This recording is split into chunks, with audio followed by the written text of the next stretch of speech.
In the name of Allah, who is the most beneficent and the most merciful, I hope that you are in a good best health and spirit. This is me Abdul Rahman Yasin. बात करेंगे क्या कोई police वाला नाका लगा सकता है. अगर नाका लगा सकता है तो उसकी वजूहात क्या हैं. क्या कोई पुलिस वाला एक आम शहरी की तलाशी ले सकता है, उसको रोक सकता है. अगर रोक सकता है तो कौन कौन पुलिस वाला एक आम शहरी को रोक सकता है और तलाशी किस बुनियाद पर अगर ले सकता है या नहीं ले सकता. पहला सवाल है, ले सकता है तो किस बना पर ले सकता है. क्या कोई पुलिस वाला नाके के दौरान क्या कोई आपकी चीज़ जब्त कर सकता है या कोई चीज़ गाड़ी गुड़ी बंद कर सकता है. इस सारे प्रोसीजर के ऊपर आप बात करेंगे. इन सब पॉइंट्स को समझना बड़ा ज़रूरी है क्योंकि पाकिस्तान में वैसे ही कानूनी तालीम, कानूनी लीगल इन्फॉर्मेशन बहुत ज़्यादा कम है. इस अवेयरनेस को बताना बहुत ज़रूरी है. इस पॉइंट्स को आपने बड़े गौर से सुनना है. जो पुलिस वाले गलत करते हैं, कुछ आवाम भी गलत करती है. सारा प्रोसीजर दोनों हाथों से होता है. सबसे पहले हम देखते हैं कि क्या कोई पुलिस वाला नाका लगा सकता है. जी हाँ, पुलिस वाला नाका तो लगा सकता है. पुलिस ऑर्डर 2002 के तहत पुलिस नाका लगा सकती है, लेकिन उसकी कोई एमरजेंसी नागहानी सूरत में, ऐसे नहीं कि जहां दिल चाहा वहां नाका लगा दिया.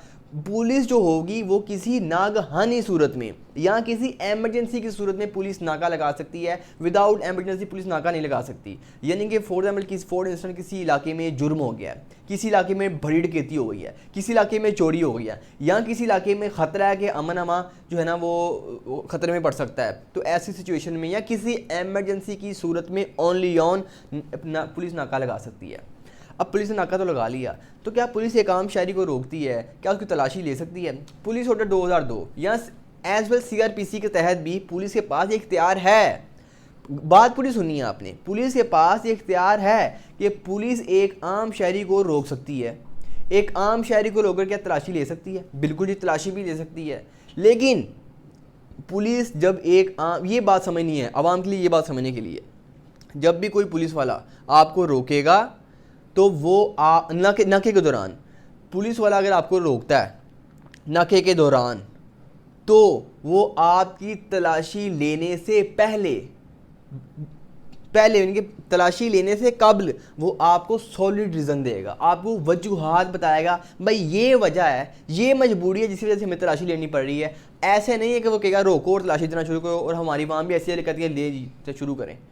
तो बात का यूँ भी होता है कि वो शरपसंद अनासर ऐसे होते हैं कि वो बीच में खुद ही जो है ना वो कोई एक आधी चीज़ को इलीगल रख देते हैं, फिर उसके बेस के ऊपर बड़ा लंबा पंगा पड़ जाता है. तो ये भी बात ऐसे सीन भी हो जाते हैं. लेकिन मैं बात जो कर रहा हूँ उसको समझना चाहिए कि पुलिस वाला नाके के दौरान जब एक आम शहरी की चेकिंग करेगा, तलाशी लेगा, तलाशी लेने से पहले जो पुलिस ऑफिसर होगा वो एक वैलिड, एक सॉलिड, एक अच्छी रीज़न बताएगा कि भाई ये रीज़न है, ये वजह है, ये ग्राउंड है, इसकी वजह से हम तलाशी नहीं लगे. यानी कि इलाके में कत्ल हो गया तो जो है ना वो जो जितने भी निकले हैं ना वो कातिल, उनके जेब में अभी भी असला मौजूद है, तो हमें मजबूरी है कि हम सभी तलाशी लिए. या गाड़ी चोरी हो गई जो हमें ज़रूरी है, या कोई ऐसी कोई चीज़ जेवरात चोरी हो गया किसी घर से, वो बड़ी चोरी हो गया तो हमें मजबूरी है कि नाका लगाना पड़ रहा है और हम तलाशी इसलिए ले रहे हैं.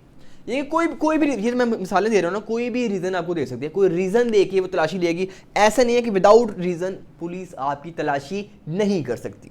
तलाशी क्लियर हो गई, चले ये तलाशी ले सकती है, लेकिन उससे पहले वो रीज़न देगी. और ना कि ऐसा, अब जो जब आपकी तलाशी होगी कम अज़ कम वहाँ पर सब इंस्पेक्टर का होना ज़रूरी है, ASI होना ज़रूरी है. कोई आम बंदा विदाउट इनकी जो है ना सब इंस्पेक्टर या ASI, इनकी मौजूदगी के बगैर ना तो नाका लग सकता है, ना कोई आपकी तलाशी ले सकता है. और ये जो जगह जगह दो तीन ग्रुप बना के खड़े हुए होते हैं अपना, ये काली वर्दी में जो पुलिस ऑफिसर होते हैं, ये पहली ही तो ये ऑफिसर नहीं होते, ये वहाँ पे जो है ना वो एक जवान के तौर पर लगे होते हैं, एक आम अपना वो सिपाही के तौर पर लगे होते हैं. और उनके पास कोई इख्तियार नहीं होता कि ये आम बंदे को रोकें. ये तो वैसे दिहाड़ी शाड़ी लगाने के लिए खड़े होते हैं. कोई रोकेगा तो नाका लगा होगा, नाके के दौरान ही रोकेगा, नाके के बगैर नहीं कोई पुलिस ऑफिसर रोक सकता. और जब रोकेगा तभी कम अज़ कम आपके पास पुलिस नाके के दौरान कम अज़ कम सब इंस्पेक्टर और ASI होना ज़रूरी है.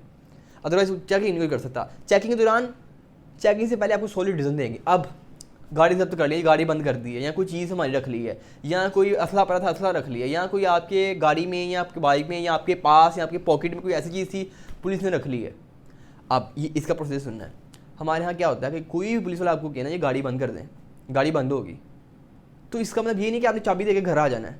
इसका पूरा प्रोसीजर है जो समझना पड़ेगा. पुलिस ऑर्डर 2002 के तहत जो पूरा इसका प्रोसीजर है, प्रोसीजर के तहत जो है ना, प्रोसीजर के तहत जब भी कोई पुलिस ऑफिसर आपकी गाड़ी या कोई आपकी एशिया या कोई शय बंद करेगा, जब्त करेगा तो वो फ़ौरन अपने एसएचओ को इत्तला करेगा कि जी हमने फ़लाँ शख्स की फ़लाँ चीज़ फ़लाँ वजह से ये तासुर मिल रहा था तो हमने बंद कर दी है। जब बंद करेगा फौरी तौर के ऊपर वो आपको एक रसीद बना कर देगा कि फ़लाँ शख्स, आपका नाम होगा, ये फ़लाँ शख्स की फ़लाँ चीज़ फ़लाँ वजह से हमने जब्त कर लिया। आपको एक रसीद देगा, क्योंकि आपके पास प्रूफ होना चाहिए। कभी पुलिस ऑफिसर कहे जी हमने तो उठाई नहीं आपकी चीज़, तो पुलिस ऑफिसर आपने अपने माइंड में रखना है, अभी कोई आपकी गाड़ी शाड़ी बंद हो तो आपने उससे कहना जी बंद तो कर दिया, हमें रसीद दो कि गाड़ी बंद की है आपने। आपको पुलिस ऑफिसर रसीद देगा, ठीक है। अब गाड़ी तो बंद कर दी उसने, यहाँ भी कोई कीमती आपका असला रख लिया, आपके पास लाइसेंस भी था उसकी, इसके बावजूद आपका असला रख लिया, तो वो आपको इसकी रसीद बना के देगा कि हमने आपका असला रख लिया, इस वजह से कोई वजह भी ग्राउंड बताएगा साथ में, विदाउट रीज़न नहीं, ग्राउंड बताएगा और आपकी उससे चीज़ रख ली है तो चुप करके आपने वापस नहीं आ जाना, आपने उससे रसीद रिसीव करनी है क्योंकि आपके पास कोई प्रूफ रहे। उसकी बाकी का प्रोसीजर बाद में बात करते हैं, आगे चलते हैं। उसने आपकी कोई चीज़ गाड़ी बंद कर दी, फॉर एग्जाम्पल कोई भी चीज़ वो आपकी जब्त कर सकता है, आपके मोबाइल ले लिया उसने या कोई चीज़ ले ली, जब्त कर दी आपकी चीज़, आपको फ़ौरन वो रसीद देगा कि हमने आपकी ये चीज़ फलां वजह से बंद कर दी है, रख ली है, जब्त कर ली है। अब वो जो ऑफिसर होगा मौके पे मौजूद, वो फ़ौरन अपने एसएचओ को कॉल करेगा कि जी एसएचओ साहब हमने फ़लाँ शख्स फ़ौरन कि हमने फ़लाँ शख्स की फ़लाँ चीज़ फ़लाँ वजह से हमने जब्त कर लिया। वो जो एसएचओ होगा वो फ़ौरन एज सून एज पॉसिबल इलाकाई मजिस्ट्रेट साहब, जो करीबी इदारा के जज साहब होंगे, उनके नोटिस में ये बात लेकर आएगा कि हमने फ़लाँ शख्स की फ़लाँ चीज़ फ़लाँ वजह से हमने रख ली है, जब्त कर ली है। ये सारा प्रोसीजर होगा। अब ऐसा नहीं है कि गाड़ी बंद करके आपने चले जाना, अब गाड़ी तो बंद हो गई, अब आपके पास जो रसीद है ना उसके बिहाफ के ऊपर वो चीज़ आपने अपनी दोबारा अपने खुद एक्वायर करनी है, ठीक है। वो एक्वायर करने के कई तरीके हैं। आप जो है ना फर्स्ट ऑफ ऑल तो थाने जाएँ, रीज़न क्या है, वजह क्या है, समझ आती है ठीक है, नहीं समझ आती तो आप अदालत में जा सकते हैं। अदालत आपको चीज़ें सारी लेके दे सकती है और सब लेके फारिग ना हो जाएं। उनके ऊपर एक अदा वो भी लगाएं कि जी मुझे विला या टॉर्चर किया गया है, ठीक है। तो ये सारा प्रोसीजर है। जब भी कोई चीज़ बंद हो जाए, आपकी कोई गाड़ी बंद, कोई भी चीज़ हो जाए, आपने रसीद लेनी है। विदाउट आप सब इंस्पेक्टर या एएसआई के बगैर आपकी चेकिंग नहीं हो सकती, नाका नहीं लग सकता। एक चीज़, तलाशी लेने से कबल कोई अगर उनके पास रीज़न नहीं है ना, भाई वैसे ही चेकिंग करने हैं, फिर वो चेकिंग नहीं आपकी कर सकते कानूनन, फिर आपकी वो चेकिंग नहीं कर सकते। चेकिंग करने से पहले आपको सॉलिड रीज़न देंगे, तो सॉलिड रीज़न की बुनियाद के ऊपर ही जो है ना वो आपकी चेकिंग हो सकती है। और जो नाका लगता है वो किसी नागहानी सूरत में लगता है, किसी एमरजेंसी की सूरत में लगता है। ये सारे प्रोसीजर थी जो कि रोज़मर्रा मामलात में लोगों को सामना करना पड़ता है। अब्दुल रहमान को दीजिए इजाज़त, व मा अलैना इल्लल बलागुल मुबीन। Thank you.